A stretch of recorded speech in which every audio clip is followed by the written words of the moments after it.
Papa, maman, mbote na bino, sango malamu ya moyo omoni na mesa, ba visa kili wenze ba visa nde agence Smart Consulting, bosa na biso confiance na $500 ya pamba, ozo matavion, ozo kende Turquie, tembeza te bino bozo mona ba visa ya moyo itandami, kutu mususu ezo ya deja ba visa ya moyo, awa tozande na lizi baya ba visa, boya ebele bosa na biso confiance, na $500 ya pamba na Smart Consulting au Keno Turquie. Bon, bah nous on va en doute, pas douter te. Awa na agence Smart Consulting, ils ont assurance, ils ont rapidité. Ozola nanga camarade, cousin, cousin, ils ont blague tes en notre côté, la réalité.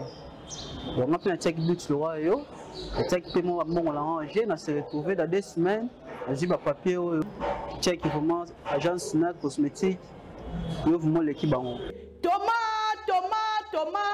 Talandenge, ba visa ici Koye Belé, à une agence de voyage Smart Consulting. Na $500 ya pamba. Ok, na yomboka papaya. Peuple congolais, mbote na bino, tous les cas qui déjà mal à liboso, aux deuxième fois tous les cas sous ba visa ya moyo, ya tout visa ya Canada. La fois passée tout le monde qui pour la Turquie. Les lots yango ils à Canada $500 ya pamba ozo voyager ozo ke le Canada tourna yo pe ezali les Canadiens Smart Consulting tous en au pour Willery $500 ya pamba au voyager au Kenayo Canada au Kotama to au tourisme tous zela yo boya et belé na $500 ya pamba bokei na bino na Canada. Merci biso to kolembate kolobati Agence de voyage à l'Okuta bako pakatambangu Smart Consulting bazabana Smart Consulting. Merci Moté Nabilo Nyos Sika Bozali congolais d'un seul côté congolais des pères et des mères mais aussi bande ko nyonso yo baya ko soutenir Léopard mais bazaka ba congolais te basepela ka ba mona ka ba joueur démocratique du Congo ba beta to pesi bino mbote. République démocratique du Congo, héritage, il y a famille Tshisekedi, il y a famille Kabila, il y a famille Katumbi, il y a famille Akengo, il y a famille Fayulu, il y a famille Mousito, il y a famille Chabani, République démocratique du Congo, Mboka, Yonangai, mais tu peux ça makasi, les Congolais, Nyoso, Babundaka, Tenkita, Mboko, et Tombama, notamment Bande Konabsolo, les joueurs, les sportifs, de toutes disciplines confondues, Babundaka, Tenkita, Babundaka, Benel, et à Congo, et à Teto, ça makasi. Ba pulus pena mapinga na biso ba oyo bandima ete mbomo ina bango ba pesa pe na ekolo to pesa bango makasi to pesa makasi na ba enseignant to pesa makasi na ba fonctionnaire nyoso er moko li futi ba komi ko benga ngo sida salaire insignifiant difficilement akimende ko zuya kaka musala to pesa makasi pe makasi na ba politique nyoso oyo ti lelo no bakanisa ko pomola kesa l'état te me bazali entouré na ba prédateur bato ba pomola ka kesa l'état mais tika to lembisa bato yo bazwa mosolo ya l'état pe ba ko bika balinga to benga bango ba excellence to benga bango ba député to benga bango ba président mais nzoka ne seko tali bino so bebi ke ndako atonga yibaka mbongo ya l'état bato na tika to lembisa bango to pesa makasi na justice eza ke soki oza condamné ovandi na boloko akanisi ndeko moko depuis aza condamné avandi na boloko le ministre Guy Matondo ministre de la finance ya André Kimbuta ville province ya Kinshasa Guy Matondo depuis akota na prison abela te asenga te akovanda na hôpital moko na pesi mutu abongo makasi à un certain moment bato bazali ba exemplaire même na boloko ebongi totangaka pe bakombo na bango Guy Matondo Mbuta na pesi yo makasi bando kota na prison toyoka kota na basango bela mais mingi baza 2 jours 4 abeli 3 jours abeli nazomi tu na Vital Kamerhe kota la kabela kaka to akoma na bien na ndenga mabete Vital Kamerhe koto za ozobela kaka to de tibo koma na bien na tuni kaka na ndenga mabete na pesi makasi na bande ko nyonso nini to kolobela na émission na biso mikolo lelo likambo ya motion de défiance contre ministre ya économie na union sacrée ba député union sacrée ba yokanite ba mususu bazana posta ministre économie akende ba mususu bazana posta ba batela ye moko ja démocratie tata mokonzi ekolo nazo rappeler yo olobaki na union sacrée makambo ya dictat ezate makambo autorité morale ezate makambo ba député ba sérénité na hôtel du fleuve pour na likamba ministre économie totika bango na bicycle totika bango na plénière basala nde musala to boyi makambo les chefs fadil yo moko moto yebisaki biso soki bakoyi na nini ekozala union sacrée comme FCC bis bato bazosala file nde na kingakati mais au moins union sacrée lobaki autorité morale ya te wana tokolobela yango tokolobela likambo ya révision constitutionnelle Delis Sanga a réussi kozwa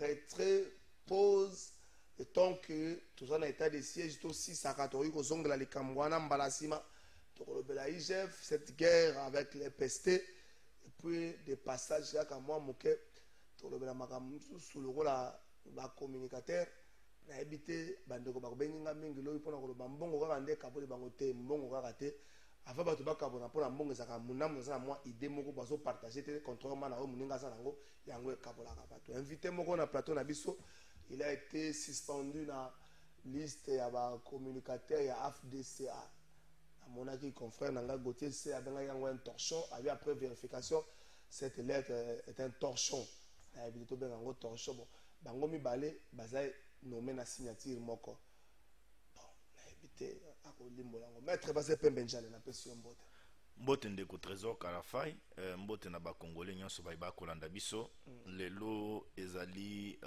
une journée spéciale mpona oyo nyonso tu amibengi congolais oyo ngai nabengaka un pro congo soki opasoli ye omoi makila na ye koganga congo congo congo congo donc nazali kofélicité ba léopard na biso baza sima na biso parce que cette fois-ci ou rien esengeli tokende mondial to participer pe na jeu oyo na sport oyo ezalaka ouverture pona mikili nyonso to ya bapaya donc coup de chapeau na ba léopard na biso nasepeli na moni na ba vidéo etondi ebeli na ba téléphone ndeko bazoyemba pona Congo totikala na yo Chilombo pona Lumumba akenda totikala na yo Chilombo Kasavubu akenda totikala na yo Chilombo Fe Etienne Tshisekedi akenda totikala na yo Chilombo Musée Laurent Désiré Kabila akenda totikala na yo Chilombo Joseph Kabila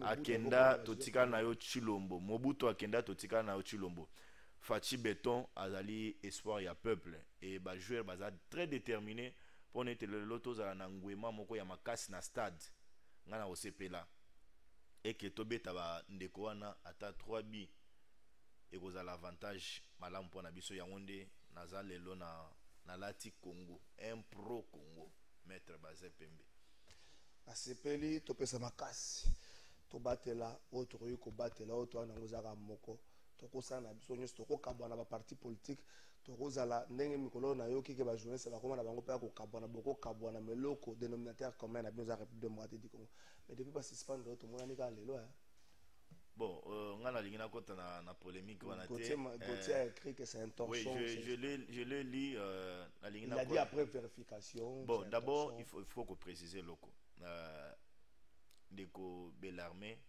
yenda zali coordonnateur na biso ya ba communicateur ya kati ya AFDC ça il faut qu'on reconnaître parce que il a l'appui total ya biso nyonso et même notre autorité morale le reconnaît comme tel ndeko trésor nakoki ko rassurer na ba congolais ba kolanda biso et que jusqu'à la preuve du contraire atangaki ndeko Gauthier na yoki pe yo lobele angwawa je n'ai jamais vu natikana no komona document wana te donc ils plus sur les réseaux sociaux ils plus sur les réseaux sociaux jour na komona yango je suis respectueux des textes ala respectueux à parti politique na ko ize ba voix de recours na ngai pona naiba comment ko se défendre parce que natikala batikala ko yokanga te na mona ka j'ai compris que peut-être exactement ba erreur ndeko ba instrumentaliser qui est de part et d'autre et pas ba communicateur donc j'attends ceux qui n'ont mon yango je vais réagir je vais écrire aussi na hiérarchie parti politique mais na mon yango on a noté mais qu'est-ce qui se passe depuis un certain temps comme ça aux important faux na baninga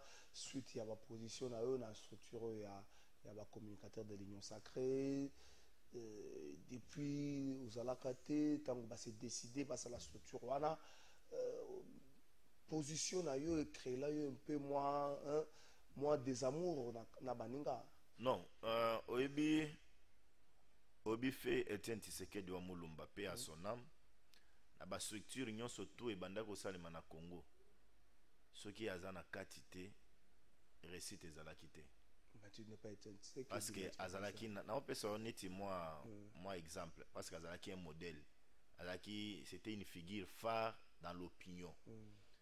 Ndeko Trésor ezali orgueillité les lots les Quinois sont en train de se retrouver quand même na Otozo Sala. J'ai ma structure dynamique, les changements c'est maintenant. Je suis sur le terrain. Bah image elle manque le kakepa na yoawa. Je communique pour la vision du président de la République et j'ai AFDC ils allaient les seuls partis politiques et c'est là qui ont formé bah communicateur na bango. Je suis une fierté pour na Elokoana pour na parti na biso et je suis appelé na kotikala na ligne oyo parti na biso bazali kopesa na ba principe oyo ba konzi na biso bazali kopesa biso. J'étais toujours à l'écoute ya ba conseil ba remarque pour neteno yango de faire avancer mutu donc ngana ko ibiso yangwana.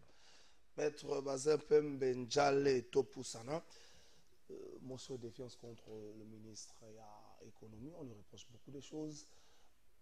Plus, les députés ont tablé plus sur son incompétence. Malgré que toute l'opinion, il y a un peu de toute façon, c'est Charo et Yakate en décembre où le président de la République, il faut qu'on se le dise, le président de la République s'est battu pour que la République namibienne arrive à ramener le contrat d'habitation en 2022 qui part du 7 mars au 31 décembre 2022. Vos amis communicateurs de l'Union sacrée ont pris position pour le ministre, menaçant même un député. Mais à un certain moment, est-ce que vous savez la lecture et opinion tant que vous pour ce que la réalité aux alliés moboti aux alliés na bande kozana na tana ville ko sombata koko ko sombata mai on remarque qu'il y a hausse de prix na ba denrées alimentaires na ba wenzi na biso ce que tant que bato ba position bon bazo kanisa ke tant que yo lobi boposa na $100 mais ndeko asangi $10 ozo kanisa ete.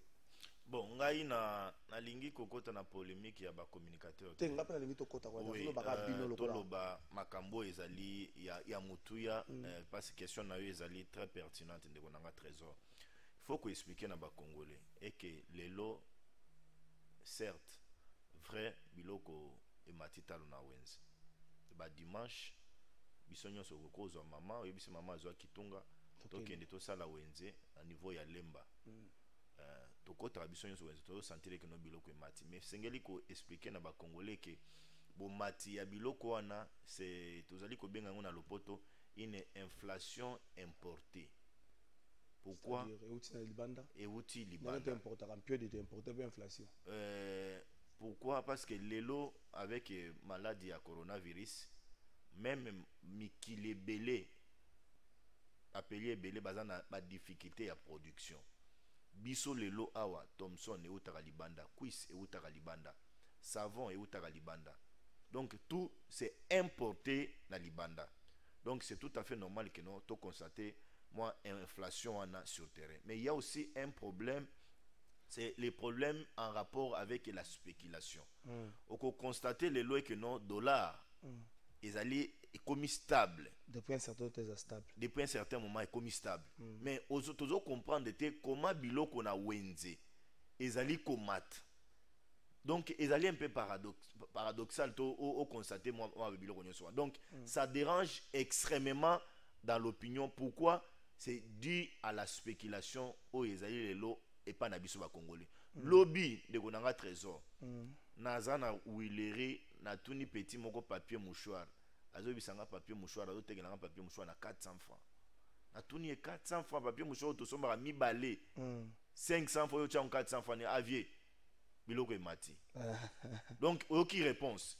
Donc bande ko sengeli to comprendre le comment. Mais revenons à la question, il y a une motion de défiance contre ministre Jean-Marie. Na lingina yebisa na ba congolais ba kolanda biso, même les députés qui sont en train de nous suivre parce que plateau de vérité ezali émission moko ya monene na ville à Kinshasa. C'est ezali droit ya ba honorable député basala motion wana.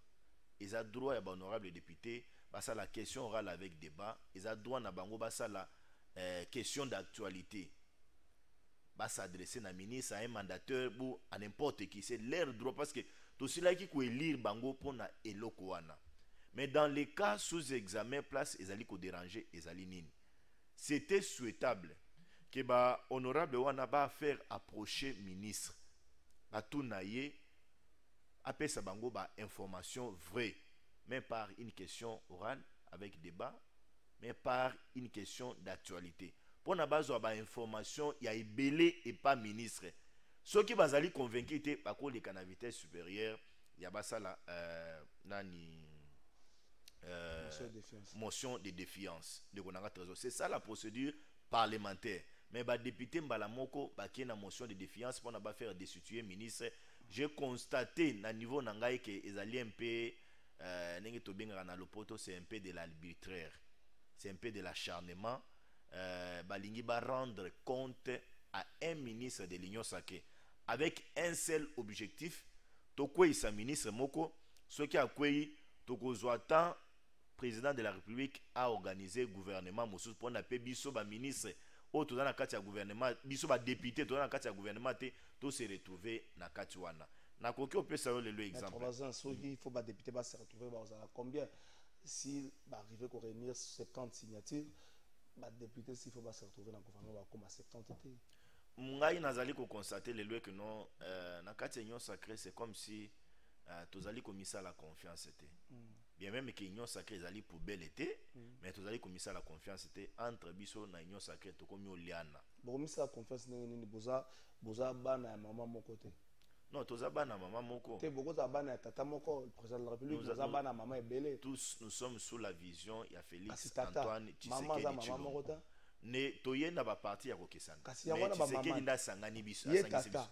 ouais ba maman mwana maman na e c'est ça mwana na maman na e bien sûr mais biso awa tout papa o tozana ina ndako yenda zo pesa biso ba injonction bana sala boyi bana sala boyi déjà oui bano ba yeba na kata na ma 5 ans 10 ans ba ko na affection et puis no boyi bana musuba ba aussi ba 70 ans awana viana za omona zo za ne mona ya papa na biso donc moi ya mutu ya ezali ke no tozana na makila moko tozana na idée moko tozana na éducation moko nazo pesa yo exemple lo ebe ke non na ville ya Kinshasa carburant ezalaki un peu stable était wandaki à chaque fois il matin mais aux autres sentir que non depuis ministre Jean-Marie a eu un pouvoir carburant ezitikali un peu stable ndeko nanga attendre ko ningi na yokaki ba matisaki mwa ndambu elongwe na 200 comme na 210 si je me trompe pas mais wana ezali minimisable tozali lo na ndeko Jean-Marie wana oyebe ke non na ville ya Kinshasa oyo sur l'étendue de la République démocratique du Congo ba inspecteur économique ba oyo ba kitaka sur le terrain pour na ba kendo vérifier ba prix affichage parce que nous avons une loi dans ce pays oyo la loi si je ne me trompe pas la loi numéro 18/020 du 9 juillet 2018 relative à la liberté des prix mobeko wana ezali ko exiger na ba commerçant et que ba iba comment ko afficher ba prix même maman atekaka loso oya atekaka madeso pour la plupart na bango na ba afficher ngombo na kopo 500 kopo 1000 francs et ça les makati c'est cette histoire là des eaux favoriser le lot un peu spéculation et yabele parce que soko zoya na zando OK na mama simbi kitunga yo simbi kitunga botali bolingo somba kopo aloso botali batie 500 francs ozana droit mebeko zo pesa yo droit oyiba comment ko discuter de 500 francs jusqu'à 400 francs même jusqu'à 300 francs parce que discussion ezali pe autorisé na kati ya mobeko entre oyazo teka na mo oyi ayo kosomba donc de konanga trésor lelo cette discussion au ministre de l'économie est capable de ko mener pour na ko même ba grossiste ba ça la baisse ya ba prix yangonde nazoloba nous avions dans ce pays 20 inspecteurs économiques mais les lots 20 ya pamba pour na Congo mais les lots sous Jean-Marie Nengaye a pesibiso tozana na 200 inspecteurs économiques au lelo baza sur terrain pour quel résultat résultat siko ezali bangonyo surtout bazali sur terrain bazali ko travail et puis parmi les ministres qui font les descentes de konanga trésor il faut reconnaître que nos ministres Jean-Marie Azo sala ba descente et belé et puis il faut ko yebisa liso ba congolais mbongo bikabola na ba mineur Bikabola Kabola, vidéo on a ministre zo Kabola ba miner mbongo. Non, mais ça c'était une histoire il y a tango bande kuna ya manyema ba yeko beta bala ba siso beta bala yambi bango na ndako epa na ye pona bazonga azo pesa bango transport azo ka salaire na ye no azana salaire na ye azo ka salaire na ye c'est tout à fait normal ngana mona kiango problème ya mabete lelo ndeko wana tango aye to banda ko futa billet ya avion ndeko nanga trésor pona olongwa Kinshasa mbandaka olongwa Kinshasa okende Chikapa olongwa Kinshasa okende Kisangani on payait un billet d'avion 400 350 dollars 700 Nayan de konanga trésor mais lelo nous avons un billet d'avion okolongwa Kinshasa osali mbandaka okofuta ndeko nanga trésor 90 dollars olongwe Kinshasa osali Lumbashi oza soko obakisi bago pas sinon surtout tu es dans les 200 c'est ezali ndeko wana Jean-Marie Nde azali ko travailler et sengeli ko approcher moto pour na pesa certains éléments le ministre là est en train de travailler aujourd'hui pour na iteno na Congo tozala na uniformité ya ba fiche ya ba consultation na ba hôpitaux oko mona moto ba c'est là où ça serait revers de la main au Colongo ça y est la poste non ça va se passer comment l'état a quoi d'intéressant d'attirer comme institution hospitalière l'état ça dans malonga souté ndeko nanga trésor l'autorité oyo a imposé ka autorité sur terrain ezali l'état ba secteur privé nyonso wana bazali ko travailler na mabele ya l'état il travaille sous les lois de la République et la République est appelée ya kotala pe ba fonctionnement na bango nyonso tout atako ba kwisa ki lelo azali ko travailler tu sais ezali inconcevable OK na Ngalema hôpital na biso clinique Ngalema médecin consulté yo kuna na 200 dollars OK na clinique universitaire ba consulter kuna 200 dollars mais même médecin consulter na clinique Ngalema même médecin consulter na clinique universitaire azana centre de santé na ezaka na Kisenso kuna zo consulter na 10 dollars donc bolongwe boye Kisenso maintenant ni clinique universitaire ko kindeti Kisenso donc a changé casquette azue longi mususu azue mo mutu mususu non c'est pourquoi le ministre est en train de travailler pour uniformiser et le kwana comme identique avec couverture de santé universelle au président de la République les lois azali ko sala sengeli to yoka bato sengeli to yoka sengeli ko approcher ne mutu ko solola na ye ko yoka ye apesa bino ba élément ole ya koleka na vitesse supérieure to komi olia na entre biso bato union sacrée non mais faut pas dire to komi olia na entre bino bato union sacrée si les députés constatent que le ministre c'est le maillon faible du gouvernement ça va monter bolia na pas bato union sacrée là bozongi na loko mo konsambo kaza ko telemela makamba autorité morale makamba solidarité même dans le mal attention na Tshisekedi président de la République c'est un monsieur très sincère et très correct dans tout ce qu'il fait. Président de la République a tika la kondima ete babenga kaye autorité moralité. Aboya kailo kwana et dictat na appellation mais na mode opératoire yango ndeko nanga trésor dictat ezali au sein ya union sacrée. Mais on doit savoir que nous on est en politique et sengeli pe tozala accompagné avec certaines valeurs, il y a solidarité. Il y a solidarité, mon cher. On est en politique. Est-ce que Jean-Marie Kalumba n'est pas le maillon faible? Vous savez, Bisso, non. Comment on qualifie Jean-Marie Kalumba d'un maillot faible, d'un incompétent, alors qu'il a fait à Saliba études universitaires? Tu sais que cette histoire-là. Moi, je parle de maillon faible. Faible en quoi? Je pose la question, je parle de maillon faible. Est-ce que Jean-Marie Kalumba n'est pas le maillon faible qui peut avoir ailleurs? Non. Éléments surtout na auto pesa, billets d'avion, les inspecteurs sur terrain, carburant. Ndekonanga trésor et puis même na biloko ba chencharo le gouvernement namibien a écrit pour na kolobe que non esengeli lisusu tokende toloba lisusu et pas na bango tokende toloba lisusu et pas na bango esengeli to yebisaka ba imboka vérité na kati ya mboko tozata na chambre froide moko oye koki ko contenir bambiso biso tokoloba na ba fleuve na biso ezokufa même et coller belé akufi ye moko na kati ya mai tozana ba chambre froide te tozo ba bateau de pêche oui esengeli tozo wangu na mona ministre ya pêche et pêche à Adrien Bokele si je me trompe pas comme la première ministre c'est que non après ça biso ba moyen to somba 5 bateaux de pêche et premier ministre ba cela il ko avaliser yango na conseil des ministres maintenant là esengeli tozo expertise tozo ba congolais ba oyo ba ko kende na formation ba kende ba zo formation pona ba yeba koma ba ko tangwisa ba bateau de pêche wana zena soki tozwi bato abongo bakozwa formation mpo batambwisa babato de pêche sengeli mpe kozwa bakongolais oyo sengeli bakende baforme bango baoyo bakobanda kotravaille na bachambre froide wana oyo tokobanda oloba bambisi na biso kotia yango. Ça prend du temps. Ce n'est pas dans 1 mois, dans 3 mois. Et puis Jean-Marie a un pouvoir kaka na 8 mois. Dans 8 mois, vous qualifiez quelqu'un d'incompétent, d'un maillot faible. Non, c'est fort. C'est fort, on a raison. Ni ne salaki que contrat la fois passée c'est l'exécuté pour soulever les Camboya bachaliti à bateau de pêche. Est-ce que cette fois-ci au contraire ça allait ramener pour 2022 le gouvernement, le ministère de l'économie a pris des mesures pour que tout quoi ait la même erreur à passer, c'est-à-dire les mêmes causes produisant les mêmes effets dit-on. Est-ce qu'il y a eu des mesures pour tout quoi dans les Camboya? Bon, on a un problème nanga ezali wana te. Vous s'informer malamu te. Oui, oyebi makamwa Namibie wana sengeli toz à la fin ya kolobe ke non kokendo lobe pa bambato mosusu ezali bien te. Faut le dire parce que tozana ba mai awa bambisi ezali kokufa. Ebele soko tali banzombo toana bangwawa bamboto toana bangwawa ndeko nanga trésor ekoki koliesa bato.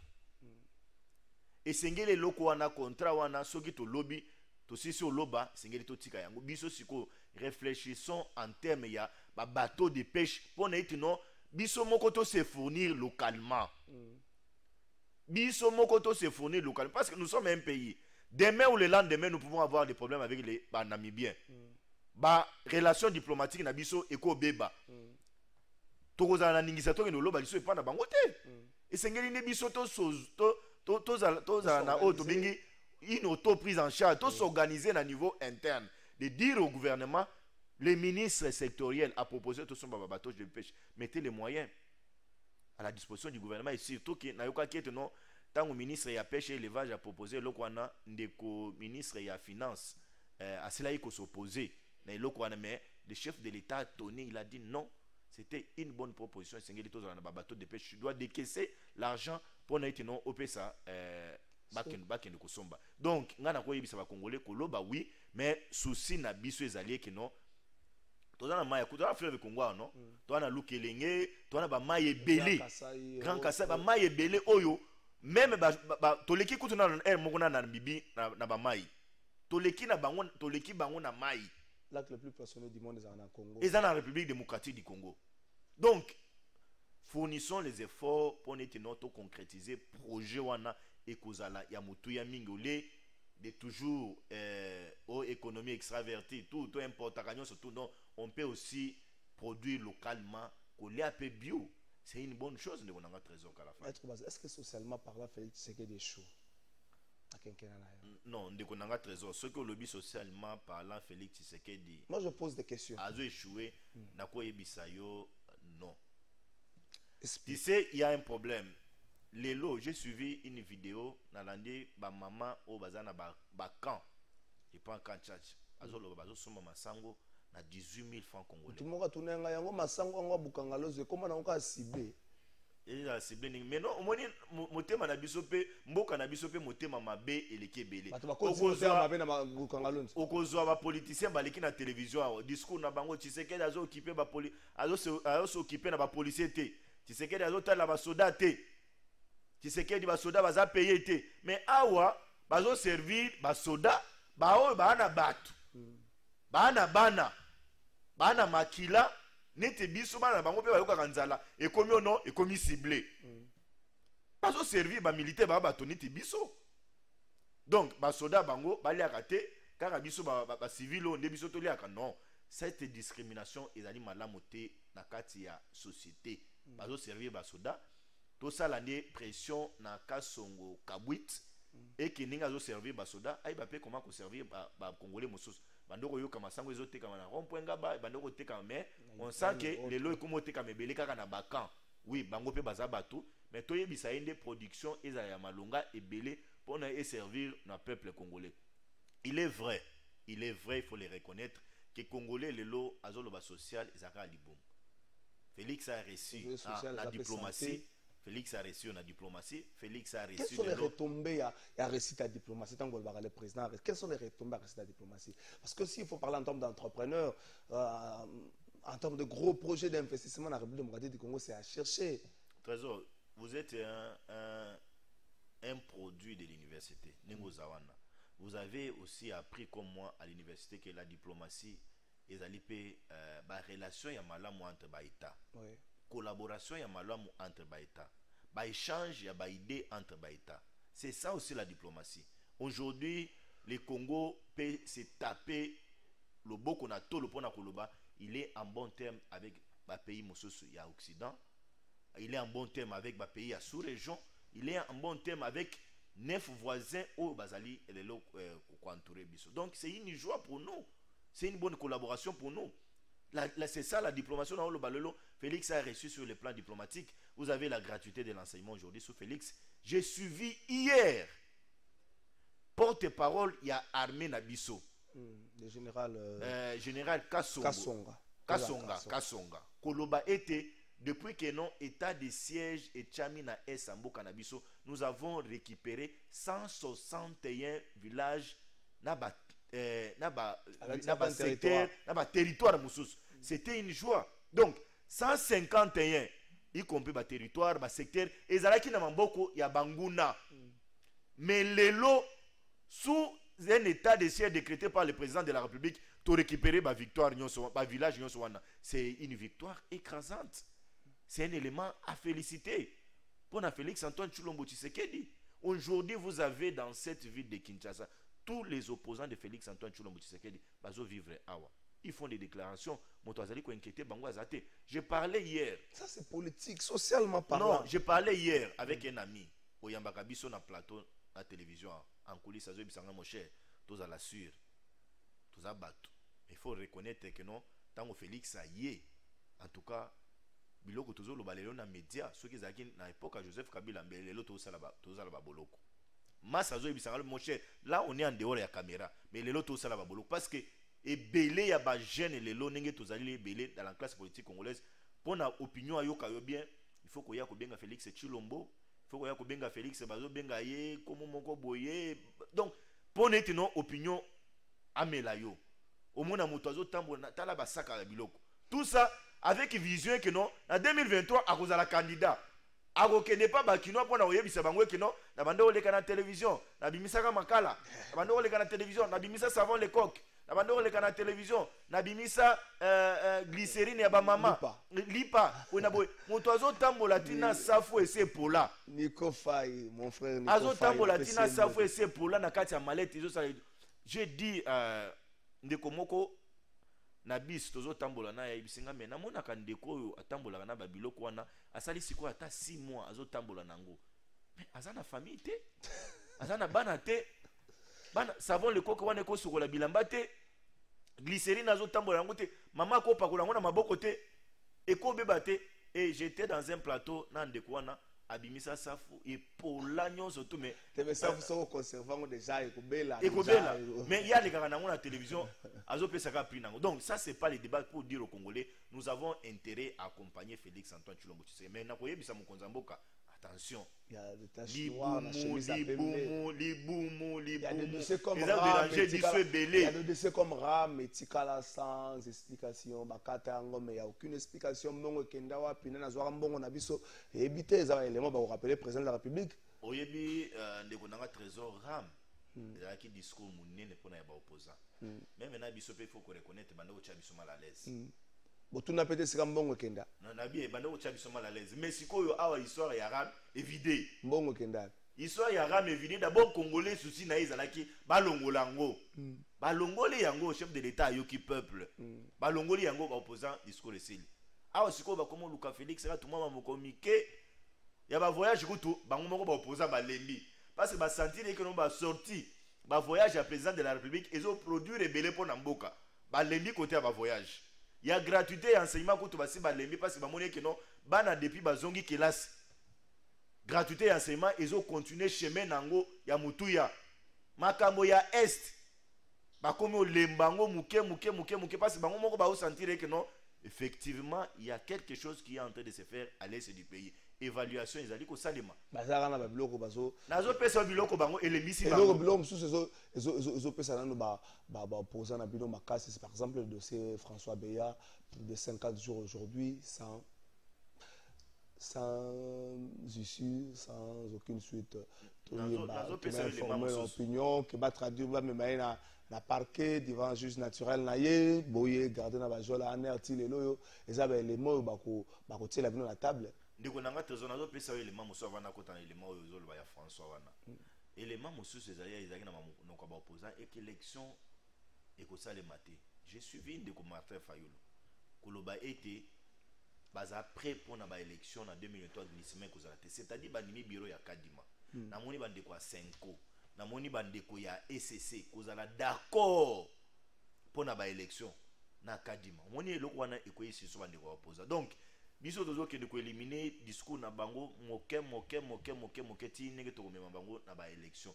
Bal mema biso na esprit ya dialogue était parce que dialogue pour profiter na peuple congolais. Oyebi na mboko, je l'ai toujours dit, jour to kozwa dialogue sous Félix Antoine Tshilombo Tshisekedi alengete, qu'est-ce que je dis? Inspection générale ya finance ba ko travailler liso bien te. Même soda o yazani na front ya mboka na biso. Tango akoyoke de no Félix azo organiser dialogue na kati ya mboko akose décourager. Mais il faut éviter que le baraboye, c'est l'avenir nous réserve tellement de surprises hein. Avenir zo réserver biso à surprise et bisanga ndeko nanga trésor. Dialogue et ko profiter biso nini à part partage à pouvoir. Et profiter na bino ba politique. Faut na ne biso peuple so to kozwani. Yo gomi to na makamata yo za politique. Biso ba peuple net biso ba toyo. Tout ça na likambo moko te na politique to kozwani ni. Wana biso to komitu na mais yo o ko se retrouver vice ministre ou retrouver mandataire public biso to kozwani. Lo ba ne biso to kozwani. Yo te avant to ya to banda to ça l'émission. Yo zui transport. Ngape na zui transport. Avant to ya to banda émission yo sokoli ngape na sokoli. Ngana sokoli na savon yo po sokoli na. Ngana na sokoli na mutu ya peuple yo sokoli na mutu ya politique. Tango yo za tongo za na ngana sokoli na kikoso yo sokoli na jacuzzi tango yo sokoli solo ba regarde moi ces peuples là. De votre trésor. Na tongo ava yo lungwandako. Au raisonner maman koliani ni bana ba koliani. Moi aussi j'ai réfléchi ainsi. Donc bino nengo linga kozwa biso ka niti omoni ba tebele na yebisa yo na za ka franc omoni ba tebele na banda ko ninga ba kolanda biso wana ba mona ka biso ninga to lebela ka Tshisekedi comme si na tongo to kinaka to s'aligner facha pesi biso saka loso saka voilà pesa ko chaque jour te voilà pesa ko ata une fois les mois mais on couvrir 3 mois peuple wana amona ka biso mais ba action sur la fin du mois mususu peuple wana amona ka biso ete non ninga to likana télévision boito ya spécial depuis que bango te tous alliés au même pied d'égalité. Diapason moko. Ndeko nanga trésor. Bien peu d'égalité ka poto abiso so ba yina. Ngai ninge na aboyi na mataka moto. Ninge na aboyi na sala ka makolo. Elle moko pe sapato nanga na lati na sa depuis tonge zwina sira jeté. Moko mona kana liki na télévision ya mingai. Pona to solo na ba imboka. Toza na vie de l'élite c'était mon cher. Ba o ba yebi biso to fanda na bango na ba ser ba nzete. Tozo mela pena bango sucré. Tozo fanda pe to tambola pena kilote. On n'est pas spécial. Le dialogue il y a avantage na bino avantage à petit peuple. Il faut aller na préciser ya biso ba politique. Ya ngonga na so boya dialogue. Tango ekoya. Ekokoma na bakije, to sala balise, bato ba ko participer. Yo kozala na komona ngape kozana katite. Yo kozala. Tango informateur asala ka liste comme on ezala kati. Bato baza combien? Mais wana eza musalati. Kasi na solo bato kozala. Wana eza musalati. Et bon est-ce que biso na bumbu to salaka? Yo mona ngoma na bumbu na kata liste wana. Tango informateur asala liste. Mona ngoma na bumbu na kata liste wana. Basalata, to salata. Biso na bumbu to salaka te. Informateur azwaki ngai parce que naza ko FDC. Bana FDC ya bumbu pe bazaki na kati. Oka pardon. Yo bi bazo yo poza muta FDC. Mais la liste to salaka ti. Biso bato bazaki na kapa FDC ya bumbu. FDC za partout papa. Na ba commune nyonso tu ya Kinshasa. Bino ba kolongola bumbu kaniti no FDC za na bumbu te papa. Bino ba politicien bokozala biso dialogue ça biso peuple nde to kozala bien te. Mais na lobby babiloko lokola ya ba François Beya. Za biloko ba opposer ba ko tia na table plus de 50 jours. Non, ndeko trésor. Oyebi la sécurité n'a pas de prix. Même la santé aussi n'a pas de prix. Oyebi quoi tenter na vie ya président de la République ezali koboma toute une nation. Parce que Tshisekedi c'est le symbole de la nation. C'est le garant du bon fonctionnement des institutions. Nga nazali ko se limiter kawana parce que c'est un dossier sécuritaire. Na éviter niveau yo ba enquête za na niveau nini. Na éviter je me limite là papa. Là biloko mosusu ndeko wana azana expérience na ye oui to yebi mais en tout cas je laisse na ba service basa la banquette na bango toyeba issu ya dossier wana baza mpe mbenjale topusana IGF contre PST les autorités de cabinet ya ministre ya PST wazali professeur des universités prof Edi Mwanzo alobi soki justice a prouvé c'est un juriste azape professeur molakisi ya droit soki justice a prouvé ye qui a falsifié qui document moko non seulement ko démissionnaire ko diplôme na ye ya molakisi apesi yango na ministre ya esu alobi ngai mosala oyo na kosala yango susu te na ye kolata kokata makala to kosala bilanga. Est-ce qu'à un certain moment l'IGF a sapakaté la personnalité à bateau? Prenons le cas, il y a dossier na Maman Adèle, ministre à portefeuille. Prenons le cas, il y a dossier na peste à la cala, où il y a que nous avons juste un malentendu, bon bimaginante, et peste à senga quand même bon bimaginante. Tant que vous autres, honneur ya mutu na plateau, moko na place publique, ozobosana ki au-delà makamo muta osala azana famille moko boye azana profession moko mutu ko l'enseignant professeur des universités zali professeur ko sala ngo à vie. Est-ce que IGF azo salaté quelque part peut nuire na bateau ba ko sala malamu lobi pour na président de la République ko sala posa na domaine moko X mais sur président présenté kana venir c'est président muto yo boye. D'abord na o etaleli moi ko benana entre IGF na ministre ya portefeuille excellence maman princesse Adèle nga nazalaki na loi là-bas j'ai fait certaines vidéos na salaki moi ba tweet moko na tindelaki yo na plateau na yo awa olekisaki yango na yebisa na ba congolais que maman princesse Adèle peut-être bato ebele ba amonaka ye de loin mais ceux qui ont approché yo comprendre que non c'est une femme de valeur parmi basi lelo o bazali ko sala bazali ko lakisa et que kimoyibi détournement ba supportaka te sengeli basa bongo to préserver bango to garder bango pona bazali ba valeur pona République démocratique du Congo mibali mosusu kutu bazaneti bango te mibali mosusu kutu bazaneti bango te ndeko nanga trésor donc la sila ikolo bango que non Adèle n'était pour rien dans cette histoire là ezalaki tout simplement moi malentendu et lelo gloire à Dieu. Le monde est en train de voir, de constater que non, Adèle n'était pour rien dans cette histoire-là. Et les Congolais vont continuer à couper, ça y est, raison. Cela, les gens doivent acter cela. Et c'est quand il y a des Congolais. Je sais que Ndekotoni Mwaba, Naïbi est très bien. Moi, personnellement, Naïbi était bien. Dans la publicité, même dans le cadre de Moussala Nangaï. J'ai été opposé avec lui plusieurs fois dans le dossier Belé. Il y a des gens qui ont l'émission, il a très bien vraiment mettre basé. Il y a ténacité, il y a bien. Je sais, moi, je vais aller Tony, azali ko incarné. Mais Esengeli, Tomi Tuna, Mbongo, Bango Bazwaki Mibale, ministre ya EPST, na Oya Sport. Lelo, IGF, azali ko s'en prendre na Oya Sport. Azali ko landela kaka peut-être aboyi so akoti kuna ko démoraliser biso pona match alelo azali ko landela kaka ndeko ministère ya EPST donc bato sengeli tout ça la différence ce qu'il y a au Congo c'est un problème communicationnel IGF azali ko poursuivre ministère azali ko doiter la personne de Tony Mwabate Tony azana cabinet constitué na bato ebele bazali koloba ba directeur de cabinet ba conseiller j'aurais même appris que non certains conseils ba kim bazana na mbi non bato so bazala que ça muta bouger muta kimi azate muta bouger azate alors ba réseaux sociaux peso ko sabiso belé c'est ça c'est makambolo bi yango atana pour ma communication donc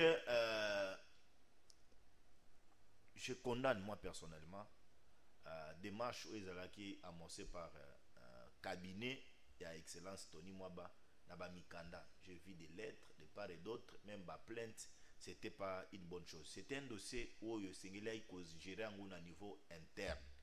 Niveau interne, gérer à la place interne, ce qui est sali interne. Non, vous savez. C'est pas ça, c'est la place publique. Vous savez. Non, trésor. Innocent, à rôti à la sebobele ou innocent, quand il jamal la bande ou le bas. Je suis innocent, je suis innocent, je suis innocent. Même avec les enfants à la maison. So moi na émission papa non je n'ai pas pris l'argent. Qui a pris ça? Non papa c'est pas moi. On menait banquette que non moi na azaki na iloko na te. Faut féliciter cet enfant là. spéculation na Congo tozalaki te habitué na comportement oyo toza nango lelo. Kimoyibi ezalaki babanda kotia Kimoyibi na République démocratique du Congo à la place publique te. Alingeti lelo, il a une stratégie communicationnelle. À chaque fois qu'il détecte que Moutouayibi, il faut alerter l'opinion par ma voix et en médias. C'est une bonne méthode. Pour décourager Bamiyibi Moussous. Mais attaque alerter à l'équipe dans les médias, yo Moutou Oyo, bazali ko ciblé et sengeli o garder sans foi na yo. Soko paniqué et bébélio. Tu vois l'exemple d'Adèle. Maman Adèle a paniqué qui était aligné à l'équipe dans les médias de gauche à droite. Mais elle n'a pas parlé. Tu vois, aujourd'hui, le monde les donne, le Congo va avoir raison. Moi, je peux que conseiller na ba ministre na biso. Alengete ceux qui a sali ba enquête na ba inspecteur na ye. Apesi ba rapport na ye. Alekisa ngona ba média. Ezali ne pona ko alerter ba miyibi mususu. Yo mutu oyo zali ciblé et sengeli nde o garder silence. Appelle ton cabinet, appelle ba expert, analysez, faites un droit de réponse. Vous qui devez déposer et à la fin un droit de réponse, soumettez-vous à la disposition de la justice. Parce que la justice est un des cas. Donc, dans ces dossiers, moi je condamne énormément la réaction. Il y a cabinet, il y a ministre, il y a Tony bien même que Tina Lelo, Nayoki Nanouye a réagi dans le départ et d'autres, réagir. Donc, c'est une bonne chose. Moi, j'encourage cet élan-là. Et je dis à Lingete, il doit continuer à travailler pour l'intérêt de la nation. Mais il y a un problème. Il y a un problème avec Alingete. Nako conseiller Alingete boy. Nako souhaité que tu après on a 4 mois vidéo na lukabato na ina tinde na kotinde la peau. Na tinde la vidéo.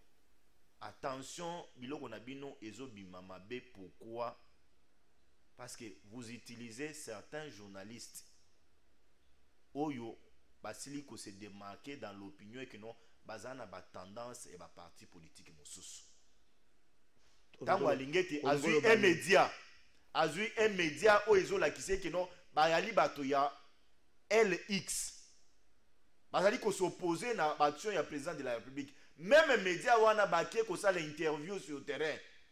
Ya ngone zo faire fâcher dans l'opinion.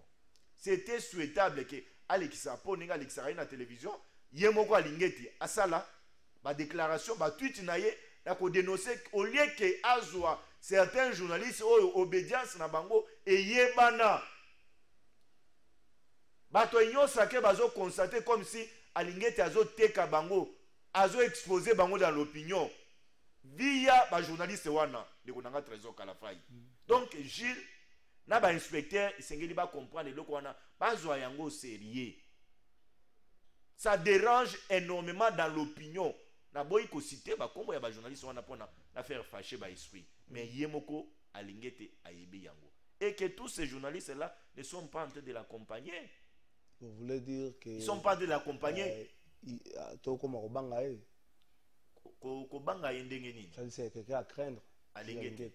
Non, Gilles Aza craindre au contraire, il faut les féliciter pour le travail qu'il est en train de faire aujourd'hui. Congolais que non, cette inspection générale des finances n'a pas commencé avec Félix Antoine Tshisekedi pendant Kala. Mais Tshisekedi il est là il peut s'en impulsion. C'est le matata de Félix lobby à comme Mutoyo. Même Félix Tshisekedi a comme Banga. Aujourd'hui, on connaît tous l'histoire de Matata auprès de Kabila. C'est aura Matata Zui, il s'est tissé un réseau, il s'est créé une confiance auprès des grands décideurs du monde. Matata, c'est maintenant sur Kabila, il n'y a personne qui peut faire face à Matata en termes de réseau et de connexions. Vigile Alingeti, c'est presque même ambition, il s'est nourri des ambitions, vous avez peut-être le lobby président de la République et tout, mais alors c'est tissé en derrière le dos du chef de l'État. Est-ce qu'il faut pas ou encore il faut encourager dans ce qu'il fait? Ce qui est important, opinion bakoki ko retenir et que non, oeza na kati ya mutema moto. Yaka nzambe na yebiango, na moto pe ya yebiango. Oyo moto azali ko raisonner na butu. Ngai na yo to na thermomètre ya kocha yete to be que non, trésor butu mobimba lelo, a raisonner ki pona sala lisumu boy. Asala bolamu boy te, ka nzambe yemoko na yebiango. Et ce qui est vrai, na mosalo oyo Alingeti lelo azali ko sala wana, faut s'attendre que ne ba mboka oyo elitaka contre la corruption. États-Unis, ba France, même certains pays, ba koki kaka ko fongola miso ko talaye. Est-ce que façon azali ko travailler boy, on peut pas l'accompagner à un moment. Et puis nenga azali wana azali ko zwa ba relation de part et d'autre, ta voyage à kate. Elle moko pe pas au solo là, c'est un humain. Celui qui le que nous avons ambition, on a tes trésors, là c'est faux. Là c'est faux. Donc, il peut réfléchir, cogiter sur Babylone Rognon Sowana pour l'avenir naïe. Pour l'avenir naïe. Mais je ne sais pas, si on a une intention, le moment opportun, Congolais moko à découvrir et le quoi ça la nengo ucho le belo quoi matata. On a créé beaucoup à matata. Le lo matata est devenu habité sur Azalaraïsous n'a pas perdu à Joseph Kabila. Non, Azalaraïsous. Vous voyez? Donc c'est de la politique. Laissons les temps au temps. L'avenir nous réserve surprise et belé de Konangai trésor Kalafai. Maître Bazin, tout pour ça, tout qui est malé mais la souka émission. Francis B, après ça, mission timing, tout la combien de temps pour tout ce qui c'est émission. À la vie, tout il y a 10 minutes. Ok. Cette histoire à révision constitutionnelle. Télisé Sanga, Oyo, à Zalagi Koplede, c'est que tu touché constitution. De Sénaï, Zalagi retenu dans l'Assemblée nationale. Ma Sengi, la Senga qui n'a plénière, aux alliés souveraines, que pendant l'état de siège, tu as aussi battu constitution. C'est que Stephen Bika et Amona, que ça bon côté, il s'est bat aussi tout Simba constitution. Vous pensez que notre constitution est comme Mobangé et Nouni et Koli et la Gissi va libérer Nango? Il faut que passer dans la 4e République ou encore il faut toucher à certains articles de la Constitution, to adapter en gros dans la réalité actuelle et puis to évoluer dans la. Ndegonanga Trésor, merci beaucoup pour la mutuna. Nazalia on a Constitution, je pense même à Congolais, basé comme on a yango. L'article 219 de la Constitution Nabiso Bazali Kolobaboy. Aucune révision ne peut intervenir pendant l'état de guerre, l'état d'urgence ou l'état de siège, ni pendant l'intérim à la présidence de la République, ni lorsque l'Assemblée nationale et le Sénat se trouvent empêchés de se réunir librement. Donc, Congolais place aux alliés. Maman, papa et lengue. Oyo zani na droit civique na yo ya ko voter ou bien ya ko ne pas voter. Yeba été au stade actuel. Ningue président de la République a sila ko zo ordonnance ya ko décréter état de siège, révision constitutionnelle et coquille. Donc Denis c'est ça à respecter simplement article de la Constitution. C'est sanga à la Niningaï. Constitution yo toza nango. Mais ngana zaki moto liboso tango mbikai na prof Mbata. Ba pesi réflexion na zaki moto liboso ya koloba ete ekosimba te. Parce que tozala ki contraint article 219 mais yoka sikonde konanga trésor.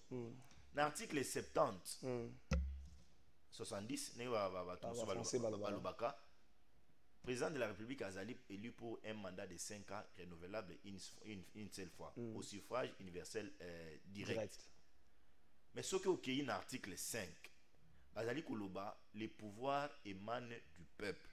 Donc, ils ont dit yo, na bandeko ba kolanda biso, ils ont pouvoir. Il y a révision ou il y a changement, il y a constitution na biso. Ce qui bandeko ba kei, ba gérer CBD ba kolanda biso. Batangi déclaration des droits où il salema qui na 1973 si je me trompe pas l'article 8 nango na République démocratique du Congo bazali koloba boy révision ou changement constitutionnel en République démocratique du Congo c'est un problème qui revient au peuple ndé azali souverain il y a changement ou il y a révision constitutionnelle et peuple azali ko se prononcer par des voix référendaires. Donc, référendum, ce qui est congolais, ce qui est causal, ils ont des biso, peuple, tokoloba, toza d'accord na changement constitutionnel, ou toza d'accord na révision constitutionnelle, ou bien toboy, biloko nyonso mi balewana. Mais, na mitan oyo, tokyo lobe la révision te, tokyo lobe la changement te, parce que constitution, ils allaient ko boya yango. Loba eke, n'enge to sa l'émission boy, après émission, ndenge nazoyoka eke non baavancer bato bazosenga baavancer ezali na est na biso ya mboka chef de l'état alobi non alongoli état de siège na peut-être na logique constitutionnelle mosusu. Là on peut dire ok, parlons maintenant de la révision constitutionnelle parce que ordonnance wana elongwami, mais ndenge tozaka na ordonnance au Congolais sengela zala tolala pongia ba bébé ndenge fait Etienne Tshisekedi wa Mulumba pe à son âme abanda koyebisa biso révision ekoki ko intervenir te, mais intervention intervenir ou pas bisonde bato tozana ndingisa wana ya ko voter oui ou bien tu voter oui. Bon, donc voilà, ça ça c'est ce que dit la loi, mais est-ce que cette constitution a vieilli? Est-ce que cette constitution a montré ses limites? oui, ça il faut qu'on reconnaître la constitution na biso ezana ba lakine belé. Je prends la loi sur les anciens statuts et chef de l'État. Ils allaient reconnaître que non de Joseph Kabila atikali sénateur à vie. Ozoyo kalelo bande ko PPRD ba komi o non te Kabila ko zonga ou bien ko zonga te. Non. Vous voyez, c'est parce que de manière un peu claire la constitution ne dit mot. Ils ont ressorti bien même que la constitution nous parle du président élu, alors que Kabila a été élu deux fois, un mandat renouvelable une seule fois. Oui. Il est contraint par cette disposition constitutionnelle. Mais c'est là Kinde, ils ont direct. Ils ont direct. Ok. Ils ont direct. Wana même Moutou Aïbi, mais Congolais c'est là retenir que non au stade actuel. En tout cas, l'ancien président de la République Joseph Kabila Kabange, Sengeli abota malisus metango yo moko lobi constitution za direct te abota masunde non ngana lobi que non constitution za direct te na lingeti non tango constituant a ko changer les sous constitution et bima clair otangi boye si zone za clair bachata moi alinéa moko boye c'est clair bimi clair que non un ancien président de la République élu en République démocratique ne peut plus concourir encore. Wana.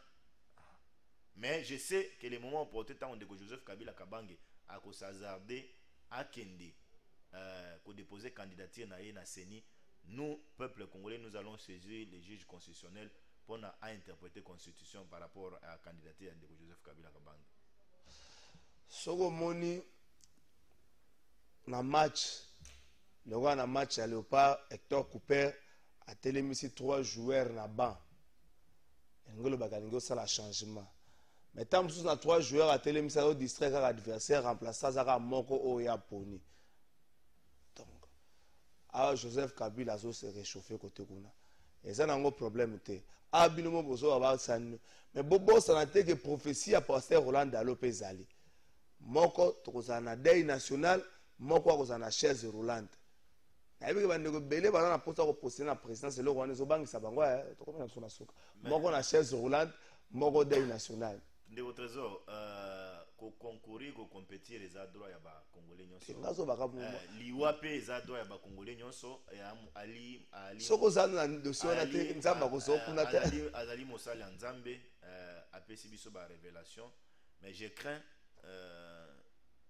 vraiment na Congo ekomi obangisa mwa moke na ba pasteur mwa ba dérapage ko finga na ba télévision makamo na bango intime, mais je sais que le pasteur Dalo azaka na biloko na te, mais ce qui est important pour nous